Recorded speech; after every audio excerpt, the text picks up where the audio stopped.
I am Tom, and this is AC On, the short Alpha Clash podcast, where I talk all things Alpha Clash on my way to work. And this episode is all about spoilers. So the spoiler season is kicking off today, I believe. But we had can you have a preview of a spoiler season? I don't know. We sort of had that. But we'll talk about that.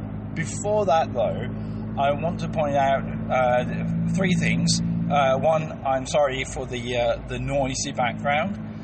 Usually it's noisy, but I'm in that car again, the noisy one, so I apologize for that.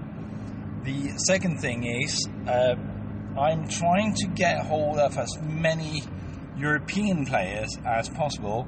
I've loosely been talking to a few about whether we should set up some way of organizing gameplay on Tabletop Simulator. So if you are a European player, even if you are participating in local events or local game store or clubs or whatever, if you want to play some casual games on Tabletop Simulator, hit me up.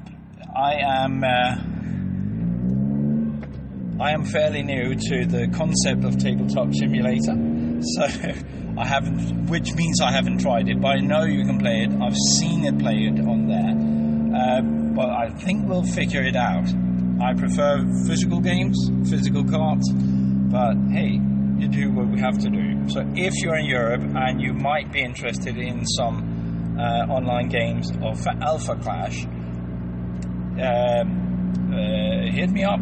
I am just one pack, just a one, the digit one pack on YouTube, on Instagram, and on the official Alpha Clash Discord server. So feel free to write me, and we'll see if we can figure something out. Sort of in the span of a European time zone. The third and last thing before we start talking about spoilers or preview spoilers, I don't know how you put that, is that we just had today, I saw a closure on a giveaway. So for the as a marketing thing or a hype up, I don't know what to call it, for the Cosmic Encounter board game. Yes, I know I've said it before, there is now a board game, and it's looking better and better. Not that the game changes, but I get to know more and more about it. It sounds really interesting by now. They're making a giveaway every week. I just want to remind you, I think I said it last time, go and find them, the giveaways. They're typically on either Rising Empire Studio or Alpha Class TCG, or on GameFound. Go find them. They have been quite spectacular so far. Sadly, I haven't won yet, at least. So that was the short intro, and now I'm going to rant about the preview spoiler things. So announcing the spoiler season would be kicking off today. Rising Empire Studio released all of the contenders, well, almost all of the contenders for the upcoming set Genesis Return. I say almost because they told us there are 7, and they released 7 contenders. Only 2 of them are still in the Clash kit packaging, so you can't see everything. So I'm not going to comment on those. There's plenty to talk about the 5 others, and I don't want to waffle on for a gazillion years. So I'm just going to touch on the 5 that are there, but head to the Discord, see the menu or see the room with spoiler cards only, and be amazed, and a little bit hungry on building. So here's what came out. So 5 contenders, 1 in each color. That is not spectacular. that is pretty much how we do it. Only there is a few new things here. One is there is a double-sided. There's a double-sided contender. So we got Shadowlight, and if anyone should be two-sided, that should be Shadowlight, obviously, because he is both good and bad. So that makes sense. When he's light, he's white, and when he's in his dark side, he is a black contender, which makes so perfect sense. There is a mechanic around what he can do and what he should do or will do, depending on which state he is in. That is, I think it's a fun mechanic, having this flip side, and you have to sort of time your things right, I think. But it looks like an interesting build more than they might be strong. You know, I don't know. He might be strong, but there are stronger contenders in this set, I almost promise. So, let's go through them. So Shadowlight is there. He's a two-sided contender, and he's... cut it off. He's a two-sided contender, and his abilities goes. I just pulled over so I can read. So on his white side, his light side, he is when you flip this side, flip to this side, switch target clash counts, attack and defense power until the end of turn, which is nice. And Shadowlight clash cards you control gets. This clash card can't be the target of an attack unless the attacking player pays one resource. So now we finally get to say in Alpha Clash, will you pay the one? And the black side, or the dark side of him, sorry, just to say, it's called Shadowlight Bright Beacon and Dark Absence.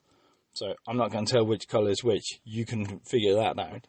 So on the dark side, he is, when you flip to this side, if a clash card was returned to your hand from your clash zone this turn, draw one card.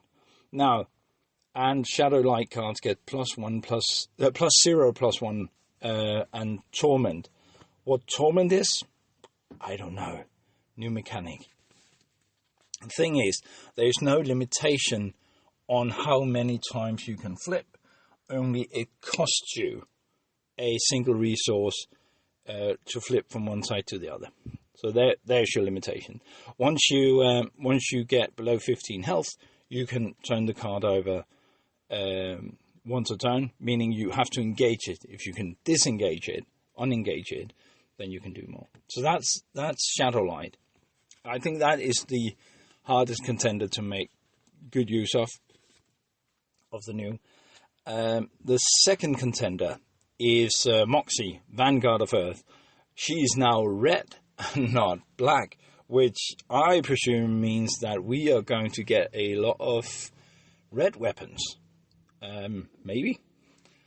Anywho, she also, jokingly on Instagram, I called her a Girl Scout, because what she does is the following. Once per turn, when an Alpha Hunter clash card you control is defeated, create a one red badge. I know it's a weapon accessory, but she collects badges now. So if you collect a badge, that means you're a Girl Scout. No, it doesn't.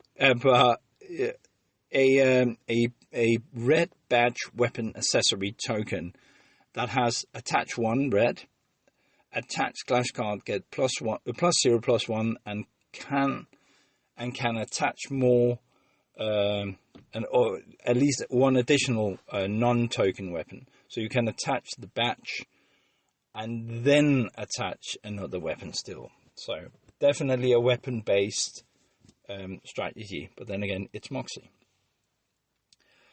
There's also an introduction of a new keyword in her, because her 15 ability says clash cards with 2 or more weapons attached get Fortitude, which means that their attack and defense cannot be reduced by effects your opponent controls. So you can still take clash damage, but effects that reduces it does not work. if your opponent controls it. That's a thing. So if you play a clash ground that mingles with that, fine. If your opponent plays a clash ground, it doesn't affect it. Oh yeah, and a clash card with badges on get +1/+0. So then on to the third contender, that is Kagan or Kagan. I don't know, the Eternal Dragon. He is green. He is also weapon-based, but he's contender weapon-based. His ability is that the first time you play or attach a contender weapon during your turn, you may draw one card. But it's only the first time you do this. And he can attach more weapons, up to 4 contender weapons, if they are not the same. Now, I don't know if there are 4 different green contender weapons. I don't think so. I can't recall that it should be, but if there is, then he can attach them all. And of course, there's no limitation in color, and I get that. So you can attach anything, but you have to then run multicolor. And I think that's sort of his strategy. He has a second ability where you can, during your primary phase, can engage him, and if you do, you can choose a contender weapon in your Oblivion, and you can play that card without paying its resource cost. So very, very strong contender here as well.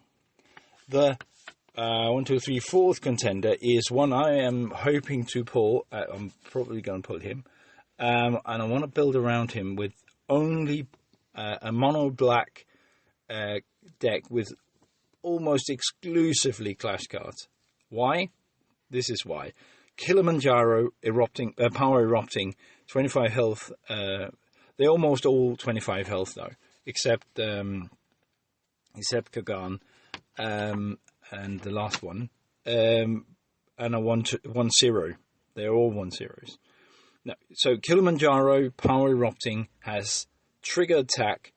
You may draw one card, then discard one card. If you do, discard a clash card this way. If you discard a clash card this way, then your contender gets +1/+0 until the end of the clash. So, I'm guessing you always want to do that, which means that you get a 2/0 contender almost every time. Why do you want to do this every time? Because of his second ability, his 15 ability. At the start of your turn, you get Magnitude. New keyword. Exactly how that works, I don't know. I don't think we know until there is a rules update. But his ability says Magnitude 10, meaning 10 cards in your Oblivion. Magnitude 10, your contender gains 1 health. Magnitude 15 says you may draw 1 card. And finally, Magnitude 20, Black Alpha clash cards you control get +1/+1 until the end of turn. So what I don't know is if you need to hit that exact mark, or it's a limit. Meaning, if I have 10 cards in my Oblivion, I get it. Magnitude 10 kicks in at the start of my turn. But what if I have 16? Does Magnitude 10 kick in? Does Magnitude 15 kick in? Do they both kick in? Do I get to choose? Or do nothing happen because it has to be exactly the number? That I don't know yet. If it is a limit, so the more cards you have in your Oblivion, the more of these you get. So if you have 16, you get both the Magnitude 10 and the Magnitude 15. Then he is going to be bonkers fun. He's going to be huge to play around with. And I want to build a completely black, only clash card deck. Because I want to discard a clash card every turn. And I have to find a way to actually draw up too. But anyway, I want to discard a clash card every turn. I want to swing with my contender every turn. He may be 25 health, but I can swing for 2 every turn. That's a huge thing. Anywho, the last contender, and I know we're running long, but this is worth it. It's the blue contender, is Genesis Emissary of Chaos, and oh my. His ability is once per turn you may play one ready card from your resource zone as if it were in your hand. And if you do, you put a card from your hand into your resource zone. So, what that means is you can play your resources. So, choosing what to play as a resource is usually the hardest decision you make every turn, because you don't want to lose your stuff. But with Genesis, you don't lose it. Whatever big nasty card you got, you just play that to your resource zone. You can play it later. No worries. You haven't lost it. It's not like your late game is hindered by what you played as a resource. But not only that, you don't lose the resource because you replace it with another resource. That is absolutely bonkers. I think he's going to be a very strong contender. Just saying. Oh, and by the way, if that weren't enough, whenever a Genesis card is played from your resource zone, you may activate the portal. So I'm guessing we're going to have a bunch of Genesis Clash cards. Just a wild guess. He is going to be bonkers. His 15 ability almost makes no sense. But I mean, he's powerful enough. But his 15 life ability says, none Clash buff cards you play from your resource zone cost 2 blue less to play. Which means that if you're pushed back under 15, your big heavy hitters just got a lot cheaper. He is absolutely mad, and I want to build with him. I'm guessing we're going to see him, if not on Pro Tour, then at least on Awakenings and Clash Grounds after that. Anyway, that was it for me for this time. Just a final thing, if you're still hanging on, next Monday, you should share this podcast with someone. Next Monday is my Monday, where I get to reveal a card from Genesis Returns. So, yeah, that happened. So, I'm happy to talk to you then. Keep an eye on Just One Pack on YouTube or on Instagram, and be sure to hit me up if you want to play. Talk to you later. Bye.